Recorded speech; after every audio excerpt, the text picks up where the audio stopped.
Hello everyone, welcome back to our channel Learn with me. আজি আমি তোমালোকৰ লগত শেয়াৰ কৰিবলৈ লৈছো পদ। আমি শেয়াৰ কৰিম আজি পদ কাক বলে, পদৰ প্ৰকাৰ আৰু কি কি হেবিলাক। আহা আৰম্ভ কৰো। কোৱেশ্চনটো হৈছে আমাৰ এনেকুৱা যে পদ কাক বলে, ই কেই প্ৰকাৰৰ আৰু কি কি আলোচনা কৰা। আমি আৰম্ভ কৰো উত্তৰটো। আহা বাক্যত ব্যৱহাৰ হোৱা প্ৰতিটো অৰ্থযুক্ত শব্দক পদ বলে, যেনে ৰাম এজন ভাল ল'ৰা। এই পদ 5 প্ৰকাৰৰ, যেনে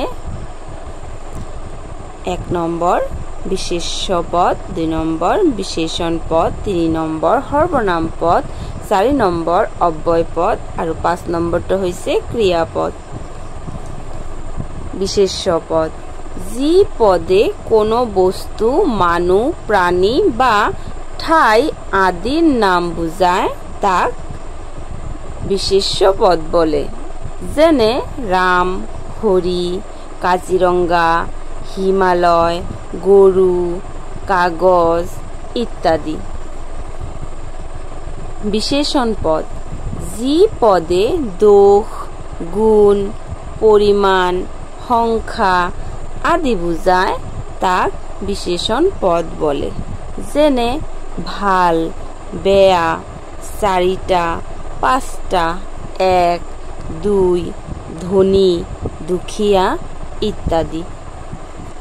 তাৰ পিছে আছে সৰ্বনাম পদ যি পদ বিশেষ্য পদৰ সলনি ব্যৱহাৰ কৰা হয় তাকে সৰ্বনাম পদ বলে, যেনে এই বিশেষ্য পদৰ সলনিত ইয়াতে আমি নাম ব্যৱহাৰ কৰিব পাৰো।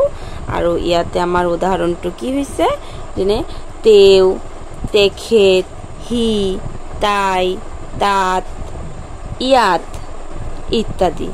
মানে এইটোৰ সলনি, এই নামবিলাকৰ সলনি আমি এইখিনি কথা য'ত উল্লেখ কৰিব পাৰিম সেইটো সৰ্বনাম পদ হ'ব। অব্যয় পদ যি পদৰ কেতিয়াও ৰূপ সলনি নহয় তাকে অব্যয় পদ বলে, যেনে